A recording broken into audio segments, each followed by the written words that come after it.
बिहार की सियासत में इन दिनों ताश का खेल चल रहा है। नीतीश कुमार बेगम फेंक कर बाजी जीतने वाले ही होते हैं कि लालू प्रसाद यादव की ओर से बादशाह मार दिया जाता है। ऐसे में इंतजार है तो उस इक्के का जिसके पास 122 का जादुई आंकड़ा पूरा कर देने की क्षमता हो। नमस्कार, द न्यूज 15 में आपका स्वागत है। मेरा नाम रविशंकर है।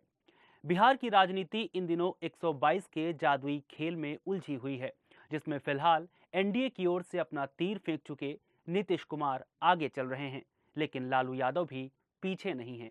सवाल है कैसे? आंकड़ों से समझते हैं। बिहार में विधानसभा की कुल सीटें हैं 243, बहुमत के लिए चाहिए 122। अब सवाल है कि एनडीए की सरकार कैसे बनेगी, क्योंकि बीजेपी के पास 78 हैं, जेडीयू के पास 45 सीटें हैं, वहीं हम यानी जीतन राम मांझी की पार्टी के पास 4 सीटें हैं। कुल मिलाकर सीटें हो गई 127, जो बहुमत से 5 ज्यादा हैं। अब सवाल है कि गठबंधन की सरकार कैसे बन सकती है। तो आरजेडी के पास 79 सीटें हैं, कांग्रेस के पास 19, लेफ्ट के पास 16, यानी कुल मिला दें तो 114 सीटें होती हैं। यानी सरकार बनाने के लिए महागठबंधन को चाहिए 8 सीटें। ये आंकड़े पुख्ता कर रहे हैं कि नीतीश कुमार एनडीए के साथ मिलकर आसानी से सरकार बना सकते हैं। लेकिन अगर बिहार में महागठबंधन कहीं से 8 विधायकों का जुगाड़ कर लेता है तो तेजस्वी यादव मुख्यमंत्री के रूप में नजर आ सकते हैं, क्योंकि तब महागठबंधन के पास 122 विधायक हो जाएंगे, जो बहुमत का आंकड़ा है। लेकिन यह तख्ता पलट तभी हो सकता है जब महागठबंधन भाजपा और जेडीयू के खेमे में सेंध लगाकर जरूरत भर के विधायक अपनी ओर कर लें। इन सब के बीच जो सबसे बड़े गेम चेंजर बन सकते हैं वो हैं हम के जीतन राम मांझी। इनके पास 4 विधायक हैं और एनडीए या आरजेडी दोनों की नजरें इन पर सबसे ज्यादा हैं, क्योंकि ये बिहार के पूर्व मुख्यमंत्री तो रह ही चुके हैं, बल्कि प्रदेश के एक तबके पर अच्छे खासे वोटरों को भी प्रभावित करते हैं। एक दिन पहले लालू प्रसाद यादव की ओर से भी जीतन राम मांझी के बेटे संतोष सुमन को डिप्टी सीएम का ऑफर दिया गया था, मगर उन्होंने इससे इनकार कर दिया और ये कहा कि वो एनडीए के साथ बने रहेंगे। लेकिन दूसरी ओर गृह राज्य मंत्री नित्यानंद राय से मुलाकात के वक्त जीतन राम मांझी ने कहा कि राजनीति में कोई किसी का दोस्त नहीं है और कोई किसी का परमानेंट दुश्मन नहीं है। यानी मांझी के बेटे और उनकी बातों से इस बातों को समझा जा सकता है कि इनकी पार्टी हम किसी को भी फिलहाल नाराज नहीं करना चाहती। सिर्फ मांझी ही नहीं, खुद को प्रधानमंत्री मोदी का दूध पताने वाले चिराग पासवान ने भी अपनी महत्वाकांक्षाएं साफ कर दी हैं।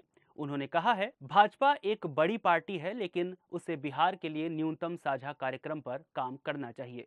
पासवान पार्टी चाहती है कि उनकी सीटें कम ना हो। 2020 से 6+1 पुराना फॉर्मूला है, जिस पार्टी पर हम सख्त रहेंगे। चिराग ने कहा है कि बात नहीं बनी तो बिहार में 23 सीटों पर चुनाव लड़ेंगे। तेजस्वी से बातचीत पर चिराग ने कहा कि दुश्मन का दुश्मन दोस्त होता है, लेकिन मैं बहुत स्पष्ट हूं कि मैं एनडीए गठबंधन में हूं, लेकिन विकल्प हमेशा खुले रहेंगे। इन नेताओं की मांग से आप समझ सकते हैं कि इन दिनों हाथ में आया मौका कोई भी नेता छोड़ना नहीं चाहता, फिर वो चाहे भाजपा का कितना भी करीबी हो या गठबंधन में किसी पार्टी का कितना भी करीबी हो। हर कोई प्रेशर पॉलिटिक्स में लगा हुआ है। खैर, इन सब के बीच तेजस्वी यादव के घर पर विधायकों की बैठक हुई। इस दौरान सबके मोबाइल फोन बंद करवा दिए गए। बैठक के बाद तेजस्वी गुट की ओर से कई बड़े बयान सामने आए, जिसमें तेजस्वी यादव की ओर से बड़ा बयान भी दिया गया। उन्होंने कहा कि मुख्यमंत्री नीतीश कुमार आदरणीय थे और हैं, लेकिन कई चीजें अब उनके यानी कि नीतीश कुमार के नियंत्रण में नहीं है। महागठबंधन में राजद के सहयोगी दलों ने हमेशा मुख्यमंत्री का सम्मान किया है। मुख्यमंत्री मेरे साथ मंच पर बैठते थे और पूछते थे 2005 से पहले बिहार में क्या था।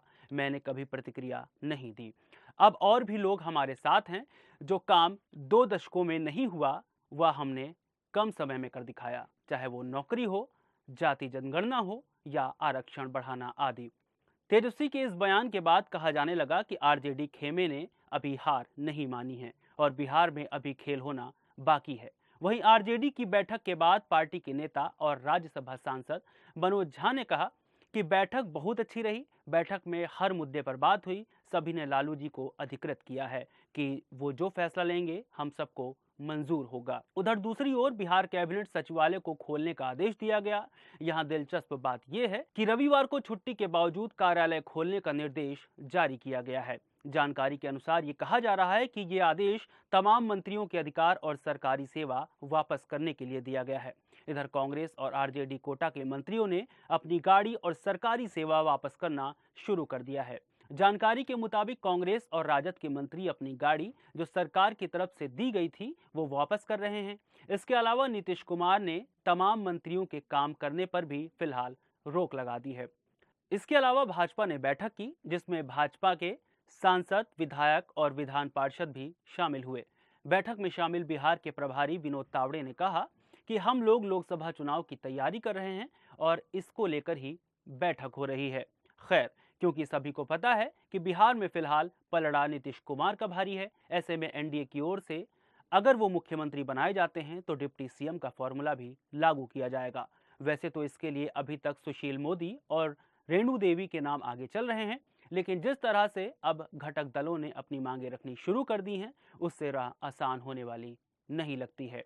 वहीं सारे खेल में अब जांच एजेंसियों का खतरा भी विपक्ष पर मंडराने लगा है। रेलवे में लैंड फॉर जॉब मामले में बिहार की पूर्व मुख्यमंत्री राबड़ी देवी की मुश्किलें बढ़ गई हैं। ईडी की चार्जशीट पर संज्ञान लेते हुए दिल्ली की राउच एवेन्यू कोर्ट ने पूर्व मुख्यमंत्री राबड़ी देवी, मीसा भारती, हेमा यादव, हृदयानंद चौधरी, अमित कत्याल और 2 कंपनियों के खिलाफ समन जारी किया है। कोर्ट ने इन्हें 9 फरवरी को पेशी पर बुलाया है। राबड़ी देवी समेत बाकियों को कोर्ट की ओर से ये समन ऐसे समय में जारी किया गया है जब बिहार में सियासी घमासान मचा हुआ है। फिलहाल बिहार की सियासत में हर कोई अपनी अपनी तरह से राजनीति कर रहा है। ऐसे में देखना दिलचस्प होगा कि कौन कितना आगे निकल पाता है, किसकी टीम में बिहार का इक्का फिट बैठता है। इस वीडियो में फिलहाल इतना ही। ऐसे ही और वीडियोस के लिए द न्यूज़ 15 को सब्सक्राइब करें। शुक्रिया।